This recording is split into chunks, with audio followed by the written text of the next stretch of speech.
अच्छा भिखारी ठाकुर, अब आप अपन गीत शुरू करें। अरे डगरिया जो हतना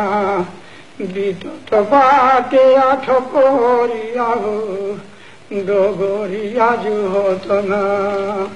धोती पाढ़ो धोरिया धोई के कान्हावा पर चौदरिया हो,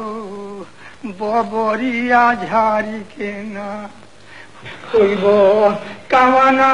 सोहरिया हो, बबरिया झारी के ना कबुना भेजब लखत कतहु से खबरिया हो, नौकरिया देखी जाना नखी खोजत बटसरिया हो, नगरिया देखी जाना के हमारा जोरिया में भीरवल बाटे ओरिया हो,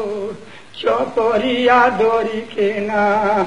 दुख में होता बाजो तो सोरिया हो, चकोरिया दोरी के ना पुरसी को रथरिया भात दाल तर करिया हो, लोहरिया उठेला ना रोहित करित जेवनरिया हो, लोहरिया उठेला ना कहत भिखारी मानवा करेला और घरिया हो, उमरिया भरिया ना देखो तो रहती भोर नजरिया हो, उमरिया भरिया ना देखो तो रहती भोर नजरिया हो,